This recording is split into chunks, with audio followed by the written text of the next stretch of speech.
Hello, my name is Shovelclaws, and welcome to Paradise Marsh. Paradise Marsh is a first-person bug-catching simulator, where we have to restore the night sky because we done goofed, and, oops, lost all the stars. Our fault. Our bad.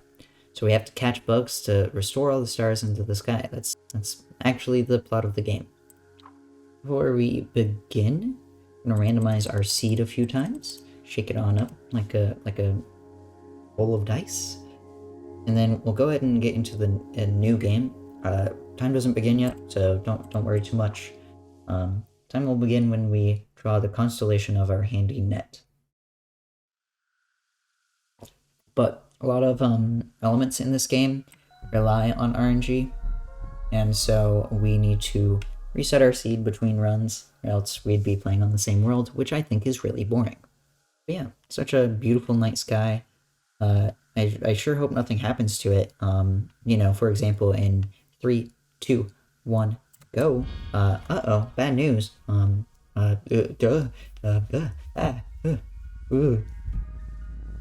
yeah, we draw the constellation of our net, and things get messed up. But don't worry, our net can solve it, because we will go around, catch bugs in order to save the night sky. This game is very heavily RNG, like I mentioned, so things all the way... The only real normalized thing is where you spawn at, which is in the clearing biome. And generally, one of the only other things to stay standard and not random is what bugs spawn in which biomes. There are a bunch of biomes in this game, but each bug will spawn in different biomes. For example, the monarch here spawns in the clearing, which is what we're in right now, and the flower and blossom biomes. So there's a frog right here, actually. So that's our first bug. Thankfully, an actual bug, not a bug now, is the frog. Frog spawns in the clearing and swamp biomes. But yeah, we have to capture a certain amount of each bug in order to mark them as complete in our journal here. And once we fill out the journal completely, we will win the game. That's the category, is all captures. This game has a lot of side content as well, other journal tabs, stuff like that. So, this game has a few categories that you could run. This is the only one that anyone has run, but, it's fine. That was the beetle. The beetle spawns in the blossom and pine biomes. This is the blossom biome, in case you couldn't tell by all the, cherry blossoms and stuff. The blossom biome is really important in this run, because 3 of the hardest species to catch a lot of spawn in the blossom biome. That's the beetle, the monarch, and of course the tadpole that we just caught. The tadpole spawns in the gloomy pine and blossom biomes, and can be a real pain in the neck. I'm gonna go ahead and use the compass here. This is kind of a, choose your own path, choose your own direction play. To get to nighttime, the compass will put you in a random position at a random time. It just so happened to spawn us right on top of a bunch of fireflies. The fireflies will spawn in only at night in the autumn, blossom, and flower biomes. So a handful of creatures will only spawn during the day. A handful of creatures will only spawn during the night. Some spawn during both. I think frogs and toads generally spawn in both. But otherwise, we want to be very careful about our day-night cycle management, because this game has a day and night cycle, of course. Can't have night without day. But it's all cycle-based, based on just time spent in the game. So there's not much we can do to manipulate it other than use the compass, or, I guess get stung by bees. But hopefully we don't get stung by bees, because that would cause other problems. Caught us a cricket. Crickets spawn in the clearing, pine, and swamp. Then we'll probably go back to the blossom it's turning day soon. I don't know if we necessarily want to be in here right now. I did hear a bug though, and I won't pass up on the opportunity to catch a monarch. We just have other species that we need to probably get to first right now. Another frog. I'll take that. Okay. To kind of slow it down, or else the frog would jump into the water and get away. Okay, beetle. The beetles you have to be really slow with, because if they see you, they get real angry, and if you get too close, they'll fly away. There was a dragonfly over here, I believe. Nice. Dragonflies are also pretty difficult to catch. Thankfully, we don't need too many of them, but they spawn in the filthy and the swamp biomes. Hopefully, we get to see a filthy biome soon, because that has some of my favorite mechanics in the game. They're all very cool. Okay, another tadpole. We only caught one because the other one swam away in time, but that's okay. Another beetle. This beetle saw us, so we have to be real slow. Just gonna rotate around. Unlucky. I played that bad, but, you know, unlucky. Happens. Rhea, another monarch. Monarchs are done now, which is really good, actually. Monarchs are particularly rare,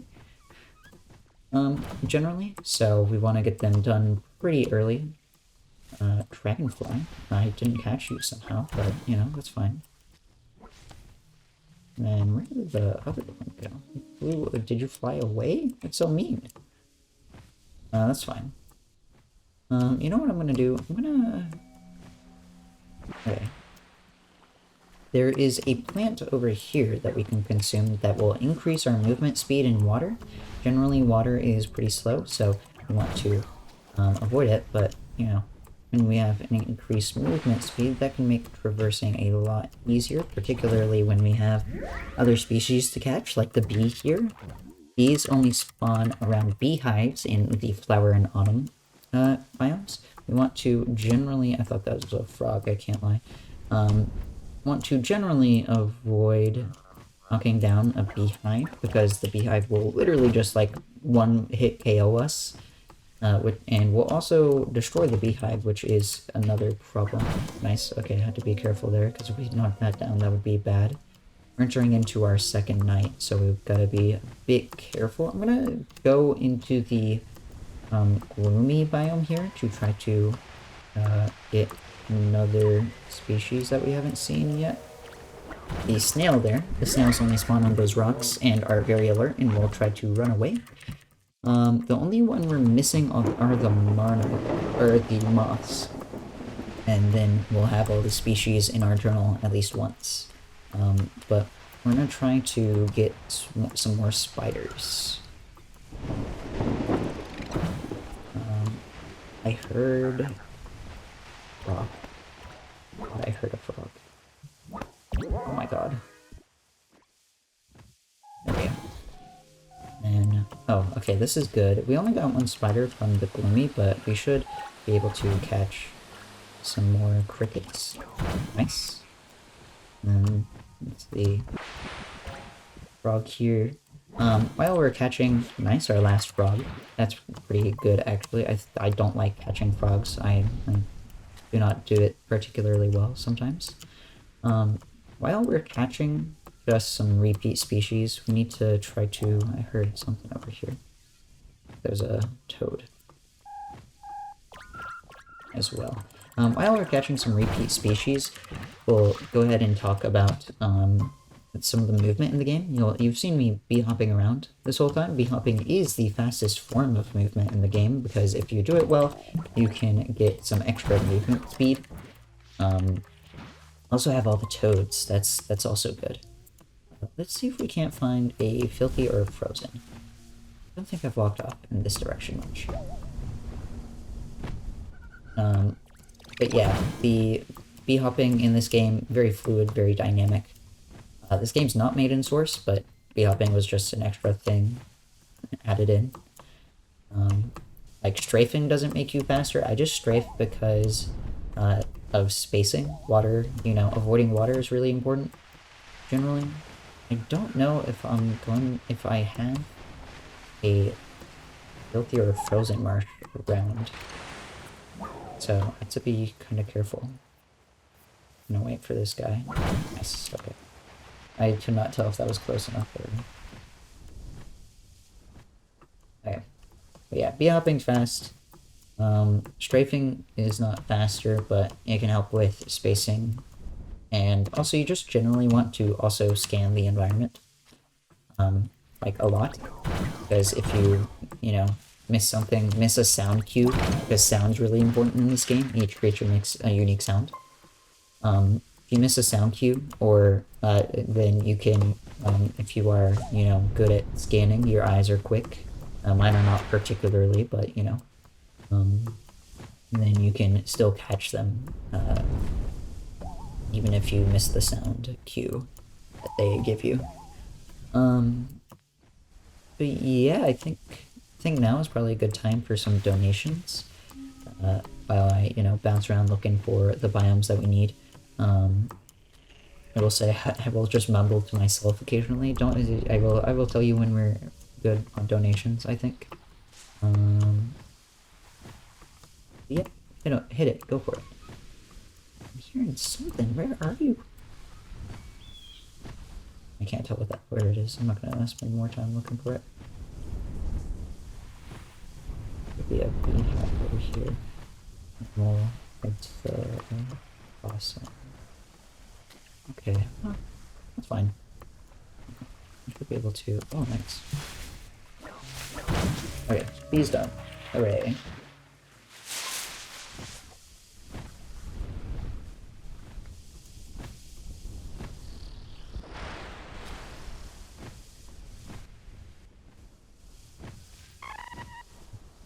I didn't realize we didn't have beetles done, not gonna lie. I think there's a frozen in the background.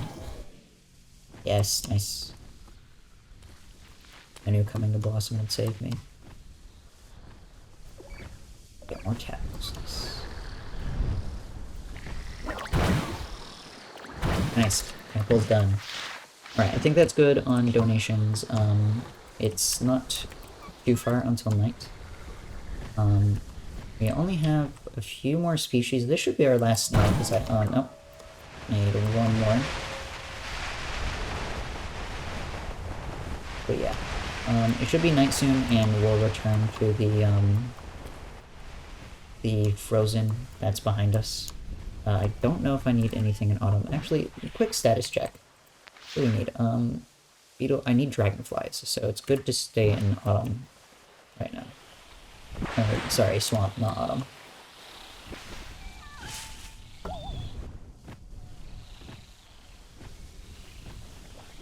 Cool. I'm surprised we haven't found a filthy yet, if I'm being real. But that's okay. We also need fireflies, which also spawn here, I believe. Let me check. No, they don't. They spawn. Fireflies. Oh, cool. Okay, here's a filthy. That's fine.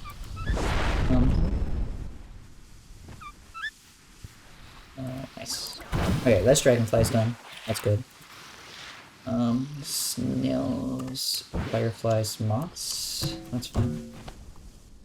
We're gonna actually grab you because I need to speed up.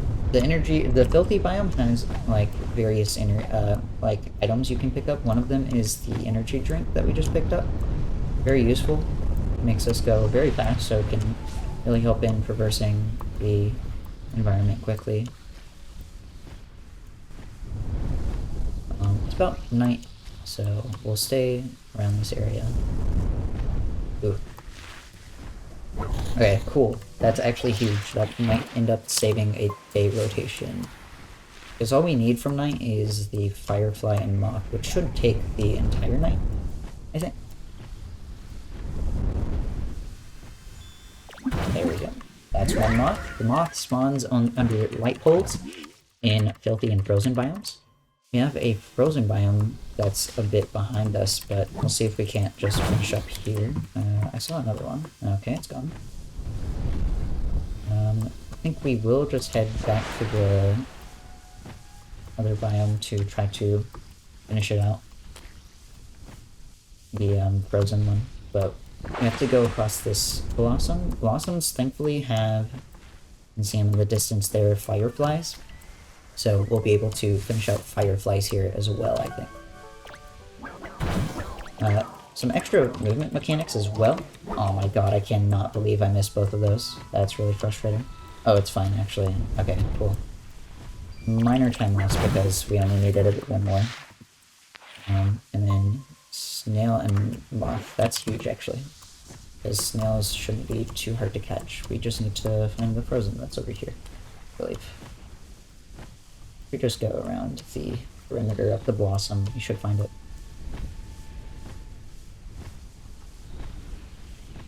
It might be on the other side. But yeah, what was I saying? I was saying something before this. Oh no, is this not where the frozen is? That's really unlucky, actually.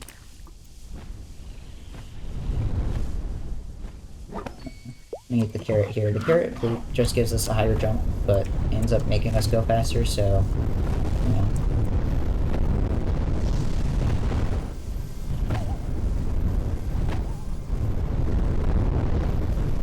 Sorry the audio is so blown out. There's literally nothing I can do about it. It's really annoying. Oh, cool, thank god. And filthy. Nice, okay. And all we need really is a compass that puts us immediately to day? What?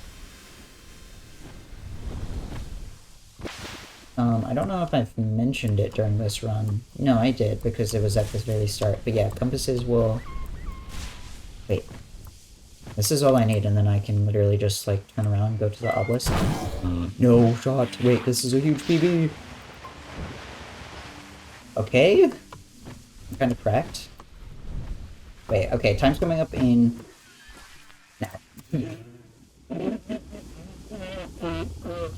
Okay. I kind of froze up at the end with commentary there because that was an insane pace. But that is all of the journal filled out and all of them put out into the sky. And that's time. That kind of came out of nowhere because I was not expecting a snail to just be right there. Just in the nick of time too, because it's turning daytime. So we'll see our friends, you know, fade away. That's wild! Oh my god. Yeah, hopefully that gives you some semblance of an idea of what Paradise Marsh is all about. This game is chaotic, it's hectic, but it's very beautiful, very RNG heavy, very, you know, very knowledge heavy, but this game's a really fun speedrun. The movement alone makes it really fun, but I really like the RNG elements. I want to shout out Skyfecta, who, was the only other runner of this game until I found this in a random YouTube video and was like, wait, this kind of looks sick. Let me see what the speedrun looks like. And then I picked up the speedrun because it was sick. But yeah. Otherwise, thank you for watching. That was a insane run, actually. I'm kind of blown away. But yeah, this game's awesome. I like it. Yeah.